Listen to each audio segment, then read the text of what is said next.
Whether you're already in your fantasy baseball playoffs, getting ready for them, or maybe just grinding out the end of a roto league, you want to finish strong. You got to know who you can trust. Let's talk about some players who you really felt at the beginning of the season that you should have been able to roll with all year long, and now you're just not sure. And I'm going to start with Luis Robert Jr., just because, honestly, I want this to be the last time I have to talk about him or any White Sox player the rest of this year. So, look, I at one point had thought he was going to be a nice buy low candidate, even after the trade deadline, right? Just because he's got that talent still, the power, the speed, all that stuff like we saw last year. We know what he can do, but he's not doing it. I mean, he is stealing bases. I mean, I guess that's true. That's still happening. You look really in the season, despite the fact he did miss some time and plays for a horrible team. 14 home runs, 21 stolen bases. Okay, but the batting average now is just 219 after another offer, and it doesn't show really signs of turning it around. I thought for a minute he might, because he had that nice little stretch, little meaning just a couple of games where he got multi-hit games and maybe starting to turn around. But no, it's just more of the same now. It's disappointment, to be honest. Hasn't happened since the All-Star break. He's batting an even 200, and sure, the occasional steal is there. The power is very sporadic, and he's hurting you in terms of batting average. And of course, how many runs and RBIs are you really getting from anybody in this lineup? And yeah, despite the fact that he does have a fair amount of steals, only 33 RBIs in the season. Overall, it really just isn't worth it anymore. And I don't just mean the aggravation, I mean the drag on your batting average. So I'm going to have to just declare him a bust once and for all. If you have Robert, look, if you're really desperate for speed, if you want to have him thrown in your lineup once in a while because you have a weekly league and you want the chance for a stolen base, I guess you could just bench him. But if not, it's okay to drop him and forget about it.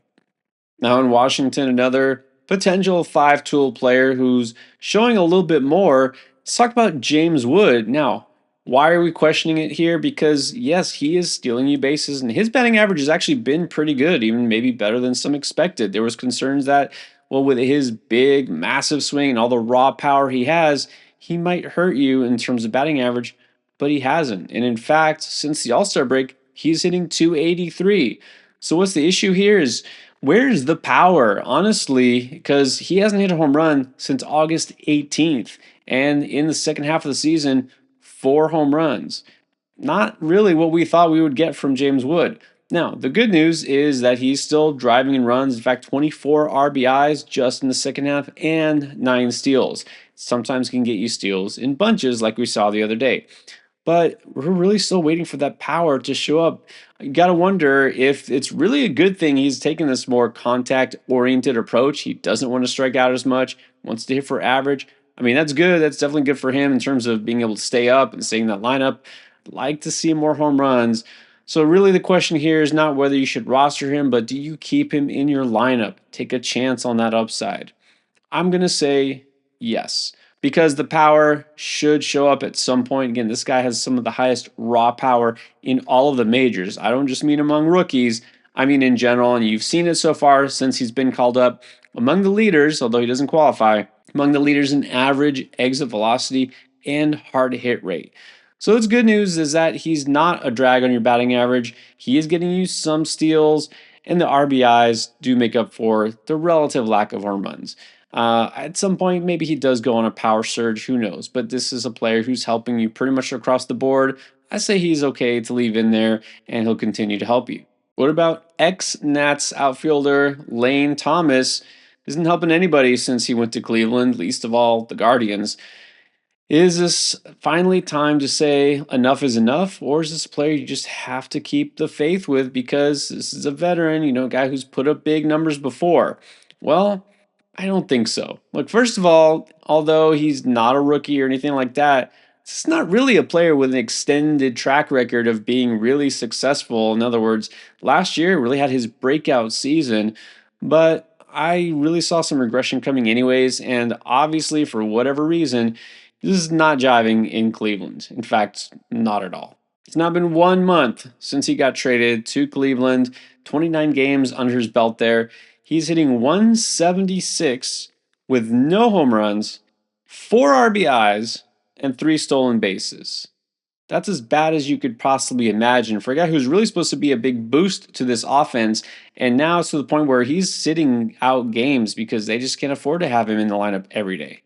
But I'll also tell you, this is kind of a continuation. Really, in Washington early in the season, he was looking like a total bust. It was only right before the deadline, just so happened in July, late June, he started to heat up. But overall in the year, he's a minus 10 in terms of run value for batting. There is still time for him to turn around, and maybe, just maybe, September does it. We'll say on September 1st, Sunday, went 3 for 4. All right, he does have a base hit in 4 of the last 5 starts. But notice I say starts, not games or days, because he hasn't played every game over the past week. And again, just a base hit. Is that really doing anything for your fantasy team? No power. He's not even stealing bases. Of course, you can't steal if you don't get on base. All told here, I'm not waiting this out. This is not a Julio Rodriguez or somebody like that. I'm sorry, Lane Thomas, you can bench him firmly unless he really shows signs of getting hot in the next couple of days. But it's got to be quick. And then you remember back in draft season when Nolan Jones was a top 50 pick and potential breakout for fantasy?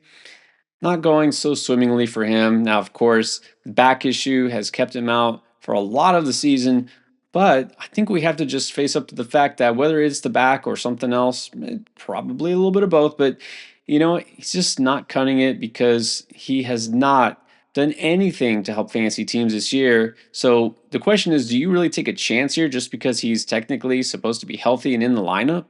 I know you look at last season and he went 2020 with almost 300 batting average and basically half a season worth of at bats. That's the kind of upside you want. But let's just get down to it. This season, he's hitting 216, a total of 3 home runs, 4 stolen bases, and that's over 204 at bats. All right, we're not just talking about a very limited sample of a couple of weeks, 200 at bats worth, and he's giving you that. It's very likely that this back strain has sapped him of his power.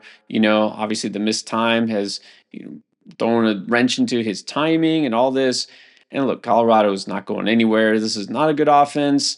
All told here, I mean, he's still rostered in plenty of leagues. He doesn't need to be. Just forget last year, forget it, move on, and let's hope he bounces back in 2025. Now, it's even more crucial that you make the right decision in terms of pitching because only a few turns left in the rotation for some of these guys. Let's look at this year's breakout star. Beginning the very start of the season, Ronel Blanco, when he threw that no-hitter, and he has just been great ever since then until recently. Now, on the year, still very good 3.03 ERA, 1.09 whip, but we're starting to see some signs. Maybe he's hitting that wall. Who knows? Because obviously, this is a guy who has kind of come out of nowhere. He'd just been kind of a mid rotation arm in the minors and, bullpen kind of guy. I mean, this was not anybody who was even expected to go near the rotation this year, if not for all those injuries that the Astros had. But look, he has been great. Until lately, we've seen the ratios climb up a little bit. The question you want to know is, especially with his innings starting to go down, he's only going about 5 per start. Can you really trust him, especially if we're talking fantasy playoffs? Now, his very last start on Sunday, he did go 5 scoreless, which is pretty good. This is against a Royals team that was missing Vinny Pasquantino. But I will say, it wasn't the cleanest start. He had 4 walks, only 3 strikeouts. Now you look at what's happened over the months, especially since his amazing April, but that batting average against him continues to climb, and that's concerning. So, along with the fact that his innings keep getting kind of a little bit shorter each time, you got to wonder, can you really keep him in there the rest of the season, especially you're talking fantasy playoffs? This one's close. I mean, it's not like he's had any really blow up starts, but in general, I would say I'd rather not trust my hopes and dreams for a championship to him. I'm not going to go out and say he's a complete bust the rest of the season, but man, this is obviously a very risky pick to roll with. Now, while Blanco was probably the biggest surprise breakout of the season, really the best of all the starting pitchers that broke out, really the best starting pitcher, I don't even know if that's an argument there, of the first half of the season was Rangers Suarez of the Phillies. Remember, he was carrying teams early on. In the first half of the season, he posted a 2.76 ERA and a 1.04 whip, had a 10-4 record, obviously an all star. Now, here's the thing that's even a little misleading. He was much more dominant than that until July happened because then things turned south before he ultimately landed on the IL. So this has been a very different Suarez since June 30th, his first bad start here. Just since then, 23 earned runs and 38 hits allowed in 30 innings pitched. That's an ERA of 6.90. Maybe something was bothering before then, who knows, but ultimately led to an IL stint. Now he's been back, and in his two starts since then, kind of uneven. So 5 earned runs in 9 innings pitched total. Not great, not what you want to see, and not exactly anything close to what we saw in the first half. Will we get that early version of Suarez back? A lot of people are very skeptical, wondering if he's even worth rostering or holding on to.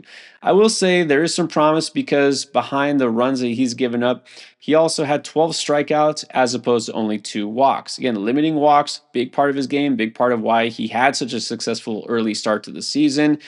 And out of those two starts, well, one of them, yeah, he gave up a few runs. The other one, he didn't. And I'm going to say, with time missed, obviously, from this injury, I want to give him a chance to kind of get back in the swing of things. I'm not saying we're going to see that early version of Suarez maybe ever again, but I feel like he can do this. He's had those good stretches. I'm going to trust him because this is the type of pitcher I do believe can get at least close back to what he's done. Can we say the same thing for a rookie in Jared Jones, who was also amazing early in the season, but kind of like with Suarez, we saw before the IL stint, he was starting to kind of tail off. So I've talked plenty about Jones earlier. I did say right before that happened that he did have the injury. I was starting to see some negative regression that was inevitable. And so, of course, he was still rosterable and startable and all that. But I'm not expecting anything like what we saw when he first debuted. And then after he did go on the injured list and we weren't sure how long it would last, I was saying you could cut him. Now that he's back and he did make his start, I still don't think he has to be rostered. The issue with the innings restrictions and maybe he's going to be on a pitch count and all that, I guess we can throw that out of the window because he missed enough time that he doesn't have as many innings that he's going to log by the end of the season. So he'll probably still be out there until the season's over. But realistically, is he going to go beyond 5 innings, 6 innings, maybe? And of course, the big question is he going to be as effective? I don't think he is. I already had some concerns before the injury. And now, what we saw in his very first start since coming back, gave up 5 earned runs in just 4 innings. Didn't have the off speed stuff working. He's aware of this. He's going to do better, but I don't think it's going to be good enough that I want any part of this. I just think that the risk way outweighs potential reward. Again, we're looking to win a fantasy baseball league. I'm going to probably stay away and think he's going to mostly bust the rest of the way. And then, believe it or not, I think we do have to talk about a guy that got way too much airtime early in the season. Now, let's revisit Gleyber Torres. That's right, I've not had a Gleyber Torres question in a minute. I think a lot of people just kind of gave up on him or didn't really care enough to ask about him. He was just on the bench or whatever. But here's an interesting thing with Gleyber Torres. He's now batting leadoff for the Yankees. They've tried a lot of different guys in that spot, and now it's going to be the veteran Torres. Well, has he done something to earn this? Kind of. Well, he's been better lately. This past week, he does have 2 home runs and 7 RBIs. I should say that's in the past 7 games, technically. He's hitting 276 since August started, so definitely better. But I don't care. I'm not buying into this. He still is what he's been this whole season, pretty much a bust. Look, even though the batting average has gotten better, it's not making up for his lack of performance early in the season.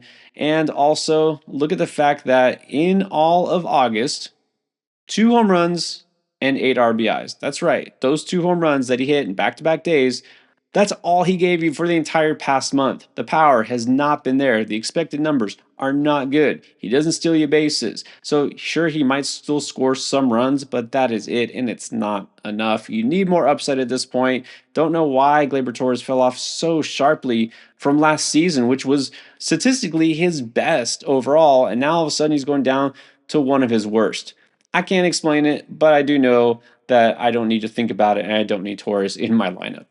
I do know that it's time to keep your foot on the gas pedal if you want to win your fantasy baseball league. Continue to be active, cut these players if you need to, and of course, make smart moves in the waiver wire. Here's the most recent waiver wire video if you missed it.